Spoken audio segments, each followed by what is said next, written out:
Does the color of the sky mean anything special to you? It does to me. A hell of a lot.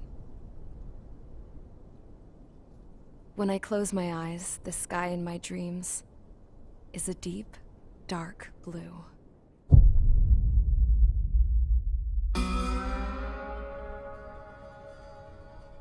Pilots have been in my family for 4 generations. Flying's in my DNA. Even so, my grandpa didn't want me joining the Air Force. He lost faith in the Ocean Air Defense the day my dad died in battle. You know, Abby, I wish you could see what it's like up there. Cruising above the clouds, the dark blue of the stratosphere. Nothing beats being at the controls and seeing it from the cockpit. Look here. Gramps tossed a magazine over to me with an article. Unmanned fighters are no longer a dream, it read. Pilots taking to the skies will soon be a distant memory. I don't see anything good coming from that. Know what? Lying smack dab in the middle of the desert west of here, there's a bunch of planes from the last war. Some of them have been mothballed, but most of them are just rusted piles of junk waiting to be scrapped. Gramps was really good friends with the super there, so he got to take whatever he wanted, no questions asked. That's how we got the parts to build our own plane. Now, when I say we, I mean me, my grandpa, and his old war buddies. I cut my teeth working with those geezers. They taught me their skills, and some dirty jokes. But with their aging eyeballs and whatnot, I ended up having to do most of the work myself. I was at the airstrip doing some flight training when I saw it. A prototype drone. It wasn't much of a plane, more of a trash can with wings. Laugh at it all you want, kid. But technology's always changing. If you don't keep up with it, it'll leave your ass behind. It took 6 years and 8 months to get that engine running. And it took us another 1.5 years after that to finally get the balance of the airframe just right. I'd gone from being a little girl to, well, still a girl, just older. But now, I was all alone. Wherever the souls of my Gramps and his pals are flying, I hope it's peaceful.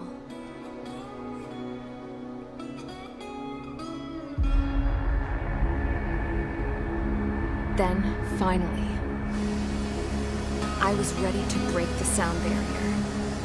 All this plane could do was take off, accelerate, and fly up.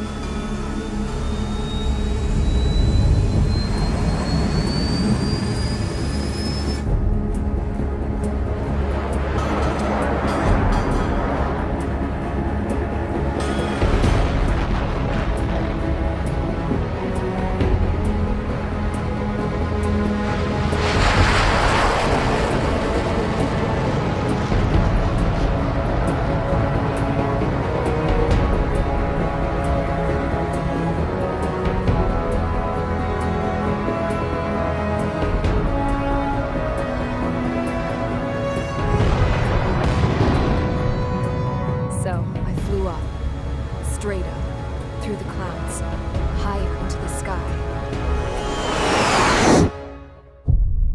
Dark blue. I could almost touch it. Then I saw Osia's fighters. They were tailing something. A drone. They were going full out chasing that thing. Doing 30 Gs at least. Damn, I've never seen anything move that fast. It had a rose painted on it. The Erusian emblem. But that country's a whole continent away from here. Crap. You should have been doing your best to see this piece of junk. Should have built a deterrent too.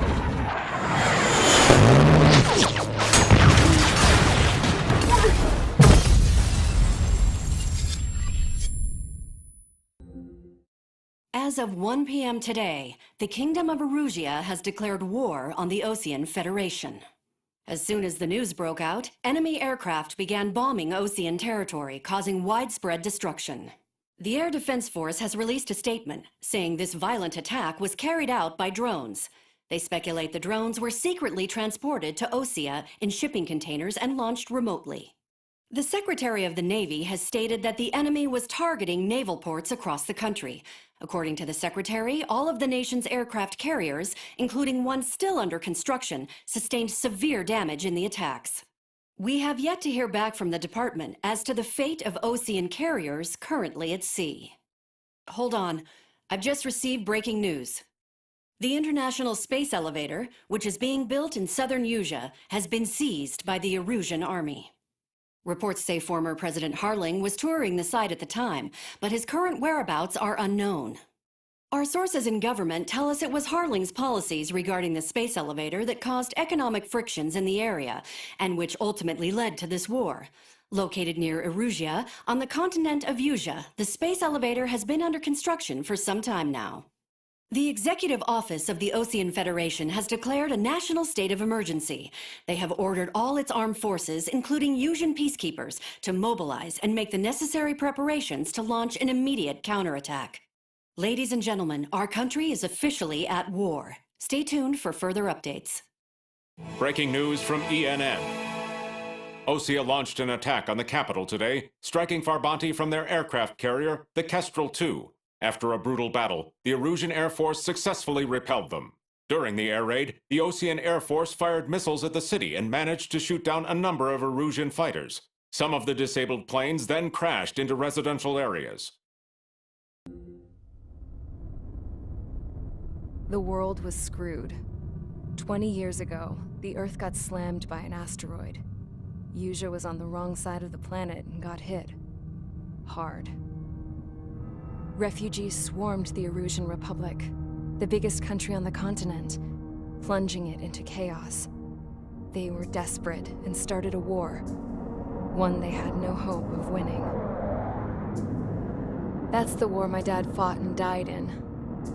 The biggest nations from 2 continents went head-to-head, and the so-called righteous Oceans struck the deal that ended it. They fancied themselves the only nation that could bring peace and stability to the world. They even tried saving the Usians, still suffering from the disaster. That's how a space elevator, stretching way up into the sky, ended up being built in Usea, paid for by the Oceans. President Harling said he did it out of compassion for his fellow humans. But to the folks in Erusia, it looked like Osea was moving in to take over. Erusia went from being a republic back to being a kingdom. When they started this new war, they managed to get the drop on everyone. As of 1 p.m. today, The second the declaration hit the news, Erusian forces took control of the space elevator without spilling a single drop of blood. President Harling was touring the elevator when it happened and disappeared. Then, while that was going on, the Erusian ships that were docked all around Osea released a swarm of drone fighters they had hidden on board in containers. No one thought they were capable of doing what they did that day. With pinpoint accuracy, they managed to take out everything that was military, and not a single civilian was hurt in the process. Osea pissed lots of people off with their huge military presence around the world. Erusia didn't have the same reach, but they could hit their targets faster and cleaner. And when all this was going down, I just so happened to be in my flying drag racer.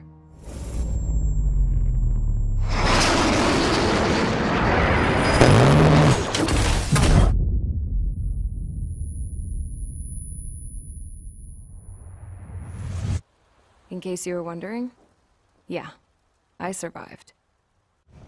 I crashed in a bombed-out Ocean Air Force base, then got arrested for breaking wartime aviation laws or some crap.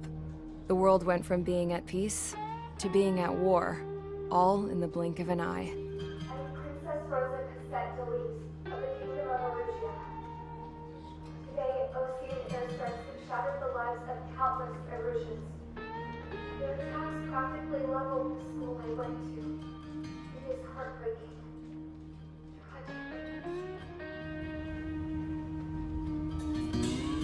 I was tried, found guilty, and stuffed into a cargo ship. For company, I had some court-martialed soldiers. And remember those mothballed planes I told you about before? They were loaded on the ship, too. We headed off down south for several days, and then swung east. That's how I got here.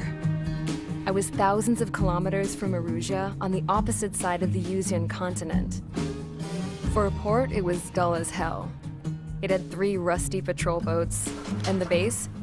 The fences were topped with razor wire, the tower had a searchlight and machine guns, and a truck with a gun turret was parked in front of the gate. Its gun was aimed at the yard. This was a prison. This place looked like a full-on base, but half the tanker trucks were just big balloons, and the runways weren't even paved, just painted on the dirt. The whole place was just one big fat lie. The only reason I was here is because they knew I'd restored a supersonic plane. They wanted me to make something out of the mothballed planes they brought, that they could park on the fake runway. Can you believe that shit? So, I tried to escape. They found out and set the dogs on me.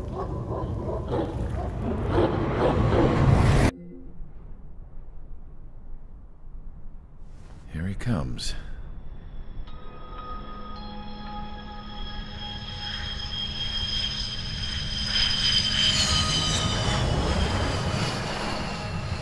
Mihai's looking worse.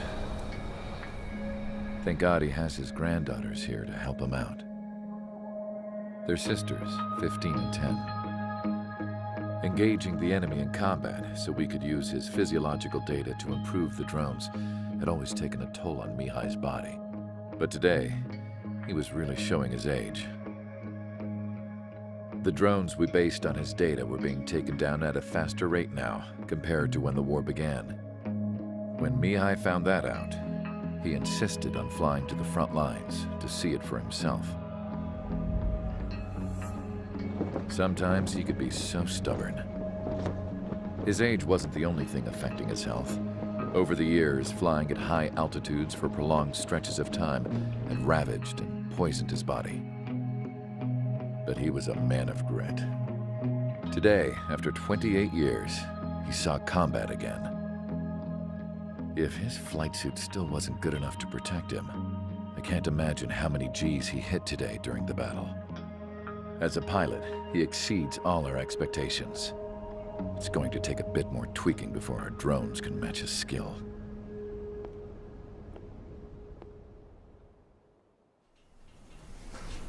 How penal is this penal unit, you ask? This place is a shithole.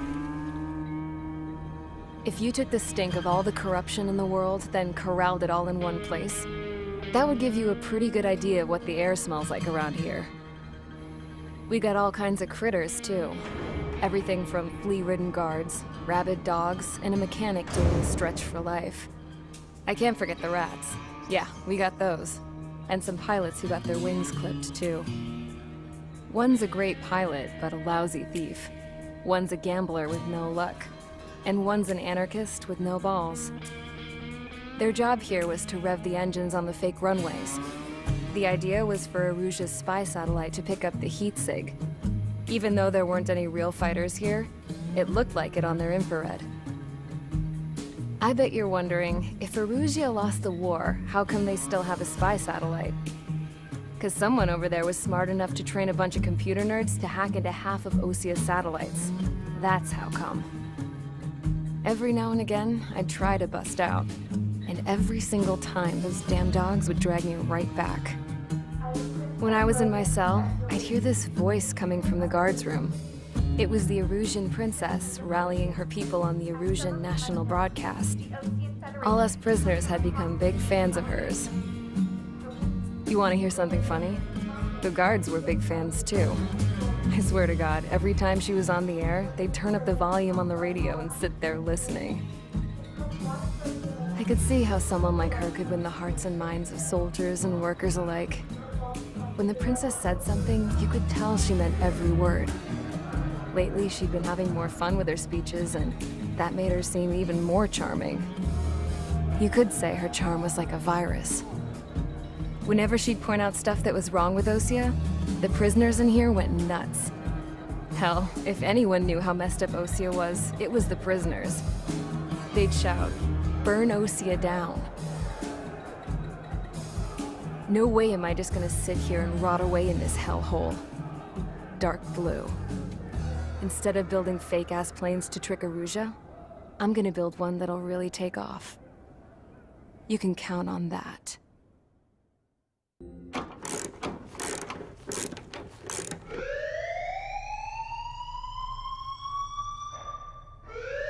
Bad news for us here at the prison. The enemy fell for our decoy base. With all the fake planes and trucks we had out, it must have looked to them like the Ocean Air Force was about to go on the attack. Day after day after day after day, they bombed us. Osea didn't give a damn. We weren't soldiers to them, so go ahead. Bomb us. In their eyes, we were expendable. Worth less than the fake planes in the bunkers. No biggie. While I made fake planes, they had me put together some working ones. Then, some genius at HQ decided we should send it up, so the base looked legit.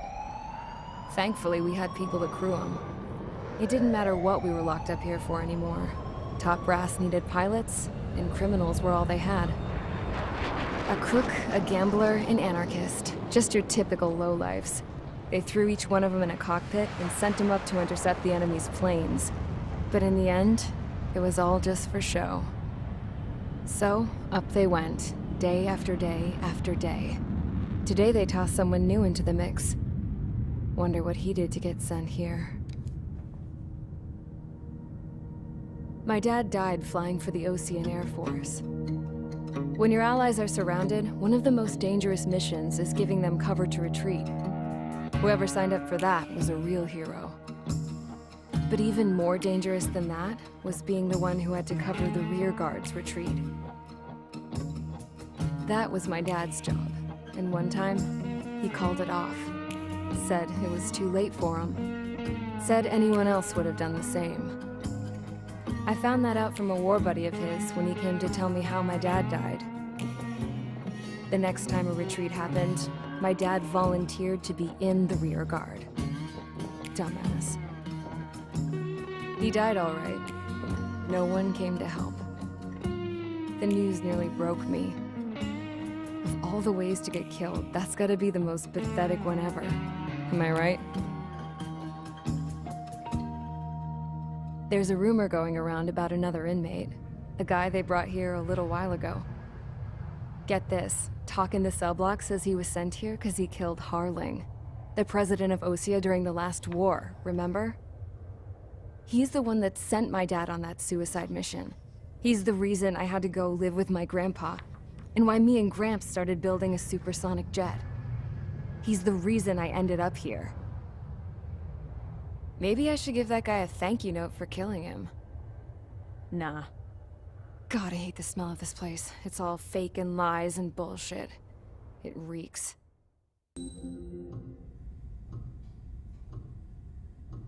Mihai's granddaughters liked to keep to themselves mostly. They were well behaved and possessed a sort of quiet elegance. From time to time, I'd catch myself looking at them, wondering what they were talking about. I'm sure everyone on the base did the same. They were such enthralling creatures. Every night, a crowd would gather around Mihai. They were the men tasked with guarding him in the air. Their jackets all bore the same patch, a relic from a nation that was long gone. Decades ago, during the Age of Expansion, the Kingdom of Arusia absorbed many countries. Theirs was one of them. Mihai asked them, "Yet what is a nation? Can we actually see the physical lines that divide one from another?" People of my generation can no longer speak the language of our homeland. My grandparents always look sad when they see I have no idea what they're saying to me. Mihai didn't say a word after that. His scarred face betrayed no emotion. He didn't get those scars from flying, though. Mihai was originally from Shalaji. His real name is Mihai Dumitru Margarita Corneliu Leopold Blanca Carol Aeon Ignatius Raphael Maria Nikitas A. Shalaji. When he was young, he was the heir to the Grand Duchy of Shalaji. Then, revolution broke out among his people. Mihai was betrayed by a close friend who pointed a gun at his face and pulled the trigger. The revolution was successful, but the new country that sprang from it was annexed by the expanding kingdom of Erusia. The Erusian royal family allowed Mihai's family to retain their title and noble standing in the new kingdom. But Mihai surprised them all by signing up for the draft like an ordinary Erusian citizen. He was then accepted into the Air Force Academy by order of the king. Mihai soon became an ace pilot. When the royal family was ousted and Erusia became a republic, he continued his service for the new regime. Test sites soon flourished. One day, a classmate of Mihai's granddaughter visited. I noticed the rose emblem.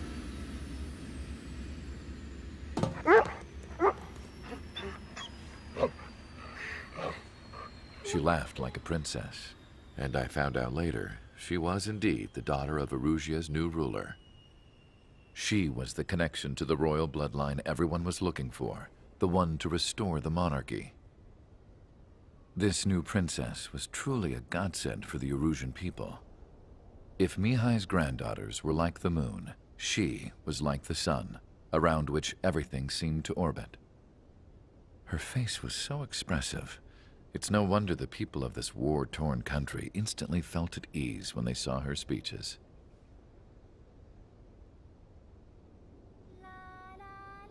They started singing. The pilots of the support plane smiled, even though they wished their nation were independent from hers. Angelic. I wonder how Mihai felt about all of this. It was my job to research his neurological data, after all. I wish I could figure him out. Whatever his feelings were about losing his homeland, he kept hidden, even from me.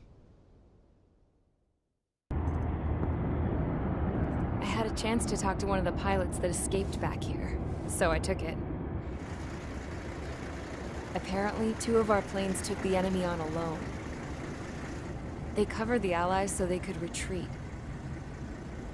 The hell kind of idiot does a thing like that? The last pilot to land back at the base was that scrawny anarchist dude. He always had this dumb grin on his face, like he didn't give a damn about whatever he did to get thrown in here with the rest of us. Was he the one who went gung-ho? I bought him a drink later. After the usual small talk, I turned the topic around to the mission. For an anarchist, he struck me as a bit weird. Nothing like what I expected. He talked a mile a minute and kept going on and on about library books. Not encyclopedias, those cheesy adventure novels you read in high school. Nothing against those. I like a good story myself once in a while. But I wasn't here to talk books. I remember that day well. Amidst the swirling clouds, the fighter squadron was trying to help its allies reach safety. He's pretty foolish, isn't he? I thought so too. Suddenly, a highly skilled enemy fighter squadron appeared and began picking them off at the edges. One by one, they fell right out of the sky. Although, I guess there was nobody around that was even more foolish to go to their aid then. So you simply watch things unfold from a distance. Yeah. I mean, who would have ever thought that I'd just go and follow him straight into the enemy squadron like that? After what felt like decades, I finally got to the info I was looking for. He wasn't the guy. He said he was just following his wingman's lead and managed not to die somehow. The hero on this mission was the new guy. The one that killed Harling. How did you feel? I'm still kind of shaken up, actually. But you know, I do feel a certain sense of pride, too. He really is foolish, isn't he? Yep, he sure is.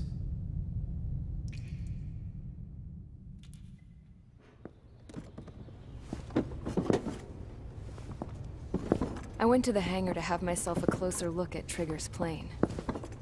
I knew that burnt smell. That's what happens when an engine's been driven to its limit. This pilot was a hot dog. From now on, I was gonna keep my eye on this idiot.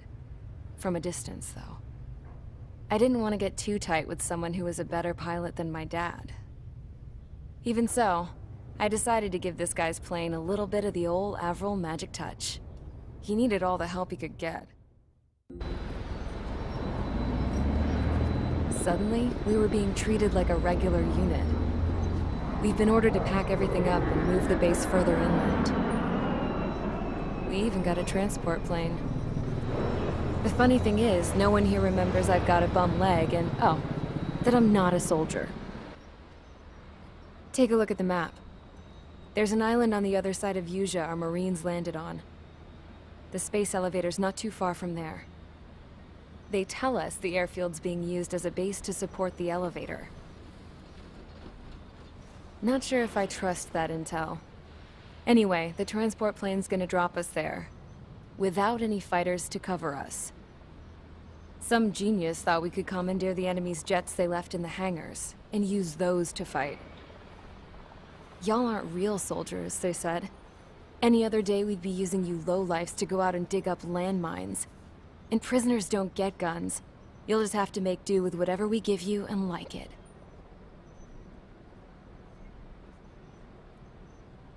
A phone.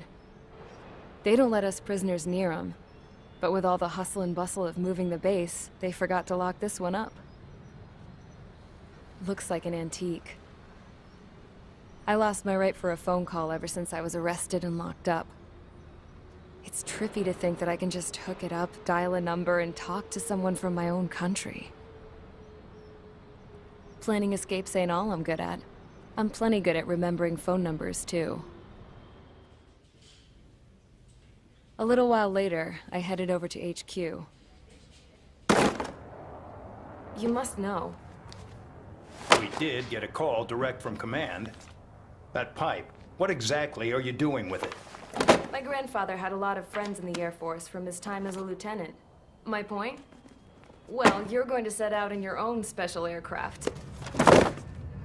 Then you'll send everybody else off in the wrong direction while you head somewhere else. All right, fine. But just you and you alone. You're the only one allowed on board. Besides, there's only one seat left. I said, cool. That's exactly what I wanted to hear. I was born downtown, in our capital. When I recall my homeland, my thoughts are filled with the sights and sounds of the city. But home means something different to each and every one of us. Therefore, I've decided to visit every place where our citizens call home. The Kingdom of Erusia is a land of diversity. Each region has its own unique and special culture.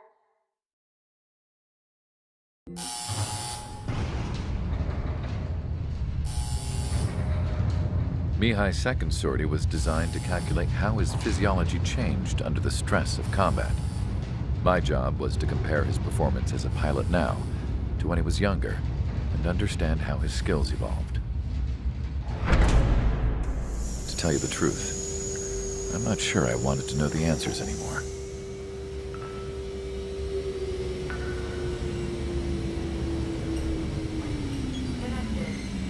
For a man his age, Mihai's body was unbelievably resilient, remarkably flexible. His reflexes were as sharp as they ever were. Still, after all those years of flying in the outer layers of the atmosphere, even someone as strong as Mihai wasn't immune to the effects of the strain. The human body is fragile. It was not meant to handle the excessive amounts of radiation that constantly bombarded the stratosphere. For Mihai's second sortie, we used a flight suit that was still untested. He seemed fine on takeoff, but by the time he landed back at the base, it was clearly a mess. He got caught in a surprise dogfight with an especially stubborn enemy. It took a while for Mihai to bring him down. Suspend mission. suit was ineffective. According to the data, it wouldn't let him fly to his full potential. A new flight suit was made to my exact specifications. When it finally arrived, Mihai's granddaughters glared at me with their disapproval. They blamed me for the pain their grandfather had to keep enduring. But Mihai remained stoic. He wasn't the type of man who cared about anything that happened here on the ground. I wasn't worried about it. I was confident the new suit would protect him thoroughly, so that he could maneuver his plane any way he wanted. The moment he took off in his new flight suit, I realized what I had failed to before. Right after takeoff, as the wheels retracted, the plane suddenly arced up. It accelerated so quickly. I had never seen a plane move like that before. Mihai hit the high G's multiple times before disappearing into the blue. The support team couldn't even keep up. And then I knew.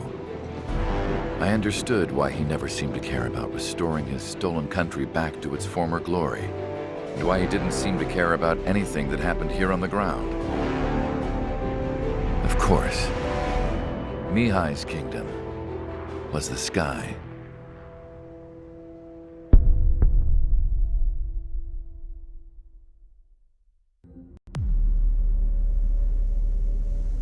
As far as the chaos we find ourselves in these days, it's difficult to say which side pulled the trigger first.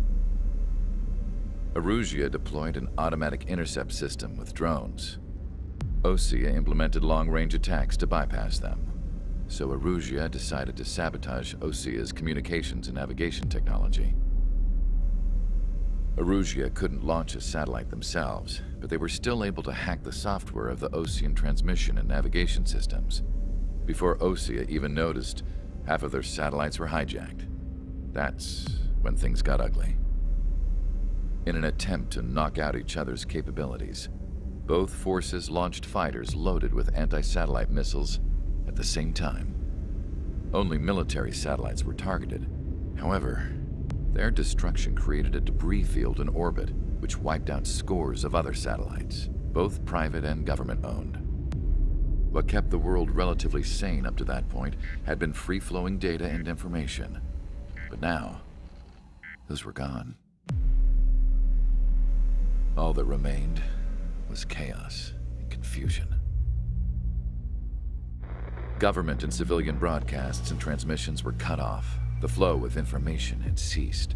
Forces on both sides of the conflict now found themselves unable to communicate with their superiors. Many of the smaller countries annexed by Erusia and yearning for their independence seized the opportunity and started their own uprisings. As for why some of Osea's military decided to break off from the main force and continue on their own, I have no idea. Perhaps there was some sort of dispute over the chain of command. The continent that had once seen wars that were only fought between Osea and Erusia was now full of numerous conflicts between rival leaders vying for power. Insurgencies were everywhere. I even heard a rumor that a group of Osean convicts had rebelled. Rumors. It never ceased to amaze me that even at a crazy time like this, something as trivial as a rumor could find its way here. Communications from corporate were cut off. Apparently, the entire computer network was down. It was a wise decision to make our drones autonomous with AI instead of being radio-controlled. Wise and forward-thinking. Even with their GPS offline, they can still use their sensors to navigate as long as they're working properly. I'm sure the drones are still working perfectly, following their mission orders to the letter. I wish I could upload Mihai's new data to them. But without a connection, I can't upload the software to the active drones. The new ones we're making, though, there should still be enough time to upgrade those before they're activated. I'll be taking the data I've acquired away from the front lines now. Oh, and I'll be taking the girls, too. I told my assistant Masa it was time to get Mihai's granddaughters ready to leave here. She's not much older than the girls, but she has a way about her, and I'm sure she won't have any trouble with them. I saw a plane flying off in the distance. I imagine it was looking for a safer place. The plane had a rose emblem on it.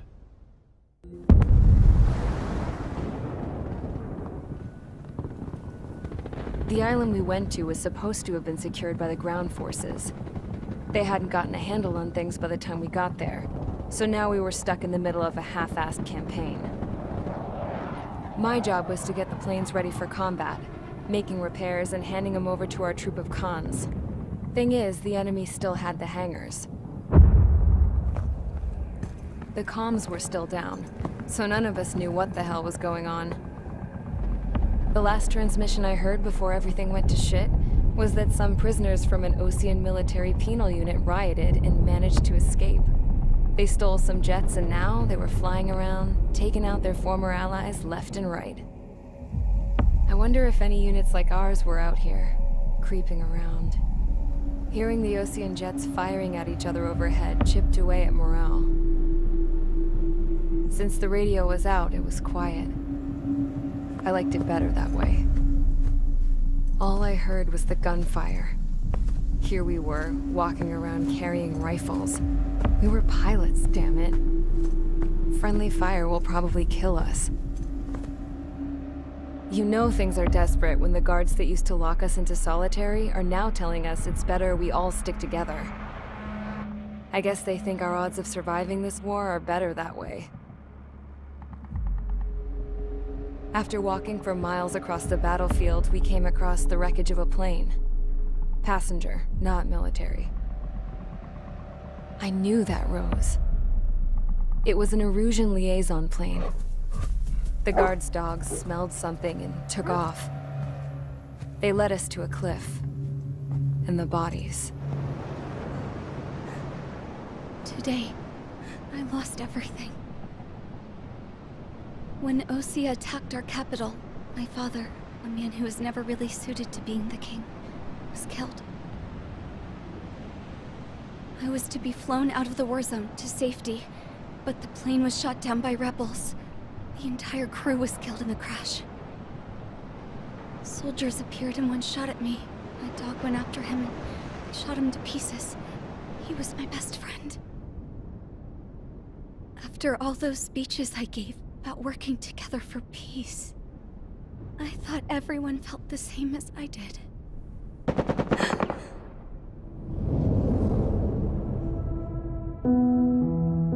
I'm sure the soldier who shot at me knew I was the Princess of Erusia. He was Erusian too. More soldiers have come.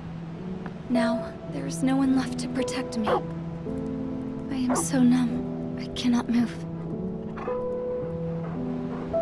I watch as one of their dogs approaches. It sniffs mournfully at my dead friend. I wonder if it grieves for him as much as I do. I can barely think. I feel weaker by the minute. I don't know who these soldiers are with, but I managed to take a sip of the water they gave me. How long have you been here? Somehow, I muster the courage to answer the woman's question. I tell her I've been there 3 days. They gather around me with grim looks on their faces. What would they do if they knew I was the Erusian princess? After searching the cockpit of the plane, the woman who spoke to me before came back to me. This is an air-to-ground tactical radio. It still works! I noticed she walked with a limp. She knelt down next to me and asked her companions to give me some food. And then, very softly, she said, You see, I used to listen to your broadcasts, Your Royal Highness. Just what did you see here?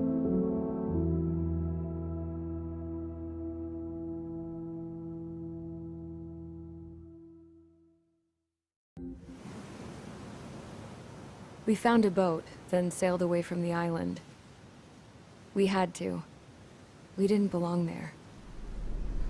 The new guy's name was George. I noticed when the anarchist said his name, he said it with a thick Belkan accent. How did you know that he was from Belka? Well, both my parents were from Belka, so... You never told me that. They say that Belkans are known for their conspiracies. That's just a stereotype. Now, I simply stated my honest opinion and was thrown in jail for it.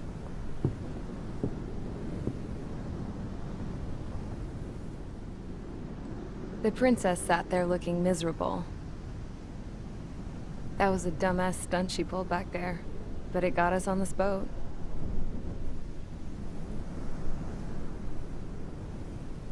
Take a look at that. This ship is heading for a single rope that's hanging down from the sky. Do you know how far the end of that rope reaches?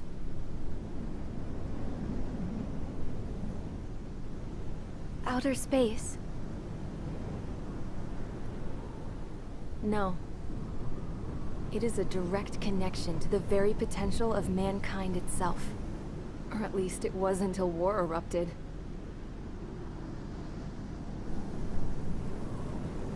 It's my strong belief that the rope might be connected to a very distant, faraway source of great conflict and strife. Even long before the war, the whole world started falling apart once Harling began trying to build it.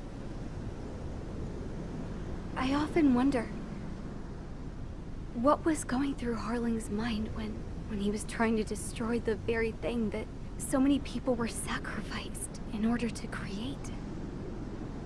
Sacrificed? What do you mean? Have you seen all of those countless old space shuttles on Tyler Island that are no longer in use? Yeah. I always thought of them as a good source of scrap. They're an obsolete technology that was abandoned during the construction of the space elevator.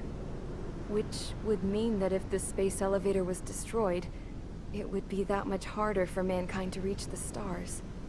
Until we find another way. But even then, Harling still went ahead and tried to destroy it. At the cost of his own life. That's not the way I heard it. What I heard was that he sacrificed himself to protect the tower from an incoming missile. Oh, I was told he tried to fly his ship into the tower in order to destroy it. I wonder which story is true, Your Royal Highness. I don't know. Looking at it objectively, it's reasonable to believe that Harling had both options before him. When it comes to which one you think he took, I guess it's like a mirror. Yes, it is. It's like a mirror looking into your own soul, based on whichever choice you believe it was. At the moment, though, I can only see darkness.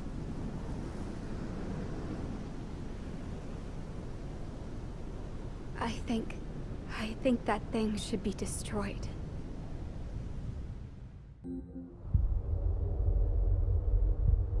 When we got to the mainland, we found the space elevator's support facility. I guess this was the factory where they built the gigantic structure the elevator traveled in. There was this little girl sitting in front of a mural. When the princess saw her, she shuddered like she'd seen a ghost. The girl had a stuffed animal. This was the day after the shit went down at Tyler Island.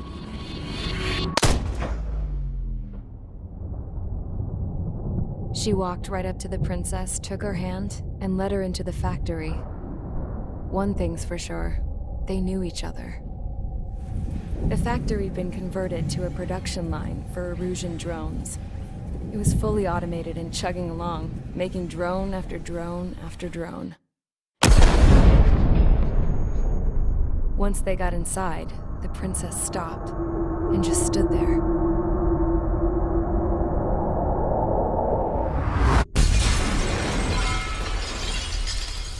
Another girl was there with a man in a lab coat. He was trying to use his keyboard, but she wouldn't let him. She took a data chip and threw it on the ground. Then she walked over to us and took the gun from the prison guard's holster. She pulled the trigger and destroyed the chip.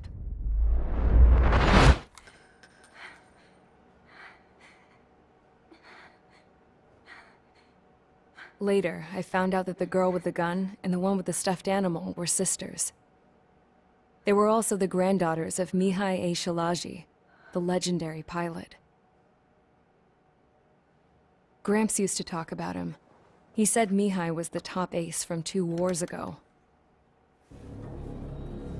Know any Belkans? Because this guy was a Belkan, and they love to stir shit up. Pitting nations against other nations is a particular favorite of theirs, along with developing hyper-advanced technology. That's right. I'm Belkan, born and raised. My country is gone now. Rather than surrender to its enemy, Belka detonated 7 nuclear weapons on its own soil. My people scattered around the globe, living in the shadows of other countries. We had a new purpose: to breed wars. The theory was that through war, we could achieve our destiny and our revenge. I had just finished inputting Mihai's data when his granddaughter came in. She destroyed the only copy I had of the information I squeezed out of him. The girl loved Mihai. No one knew more than her just how hard I pushed her grandfather for that data, how much I made him sacrifice in the process.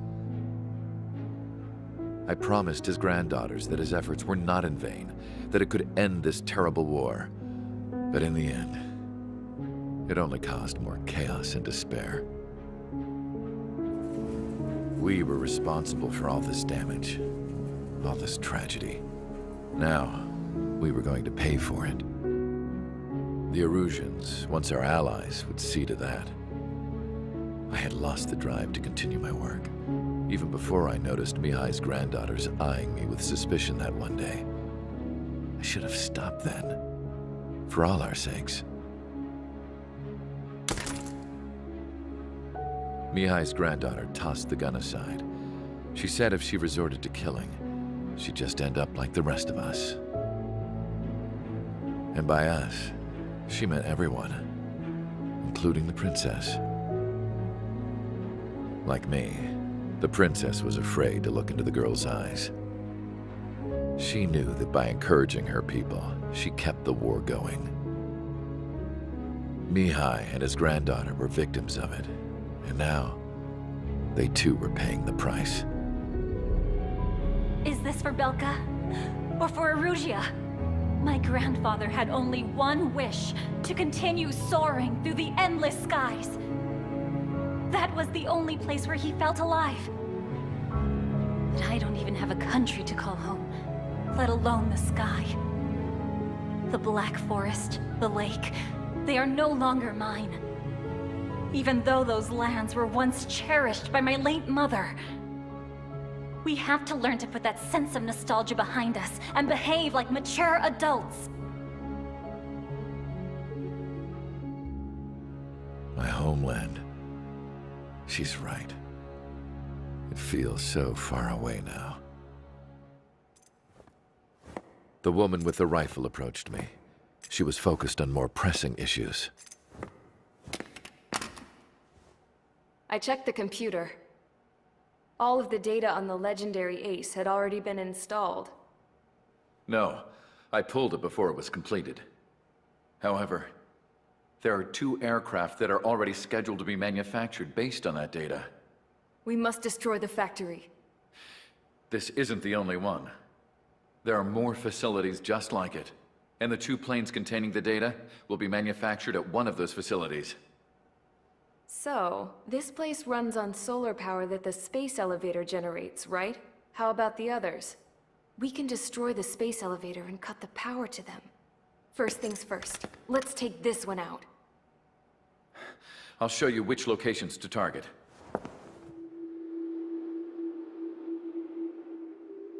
I stood there, thinking about that mural by the factory's entrance. Harling commissioned it to be painted. I realized that in the background, behind the dancing figures, the artist had painted several space elevators. I understand now. The space elevator wasn't designed to exploit Erusia after all.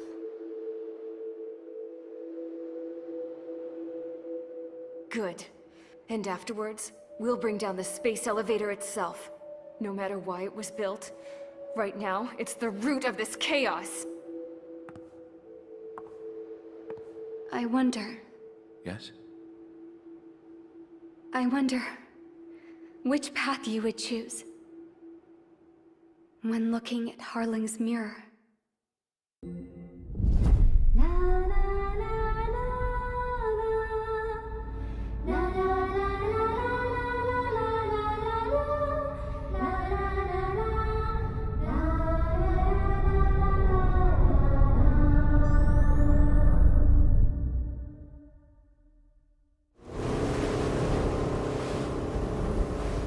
Hell, I can't just snap my fingers and make a plane.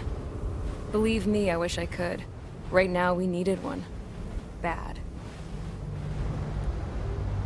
When we were coming over on the boat, I remember seeing an aircraft carrier. That gave me an idea. The Admiral Anderson. The name of an old sailor. When the first drone started attacking, the ship wasn't ready for battle yet. It was still in the dock, getting all rigged up. So they rushed to get her ready. I know about Anderson. In the previous Ocean War, he was the commander of a ship that sent out the last fleet of jets. They say the deck was sloping so bad as it sank, the last plane barely made it off. Those fighters ended the war. That story gives me a little bit of hope, especially at a time like this. We're all in the same boat, like it or not. If this war keeps going on like it is, it'll be the end of everything. The military loaded this thing to the rafters with planes. Some were fighters that were going to be delivered to bases in occupied territory. It was hit before it could complete the mission. Jackpot. The hangars were loaded with goodies. This scrap queen's got work to do.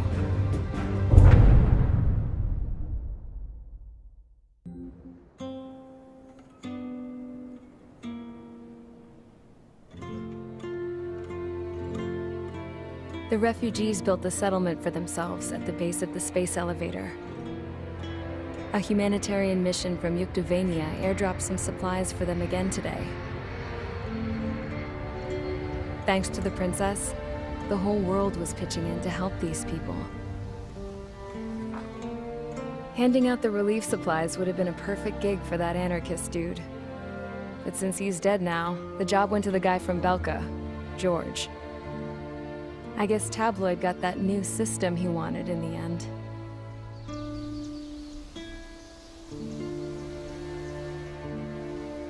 Mihai's granddaughters are helping out too. Mihai. That cranky old geezer's here with us too. I never wanted to create anything, and now here I am, clinging to life. Watching as my grandchildren and their generation make a new future for themselves and the world. Is this my punishment then?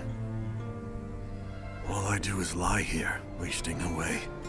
I'll never know the freedom of flying the open skies ever again. I've been grounded, and my wings have been clipped. You know what having peace in the world means? It's being able to die in your own bed at a ripe old age. Peace is what those girls are working so hard for here. We got a bunch more refugees today. And the princess? She's looking to the stars. Dark blue. To the heavens and beyond.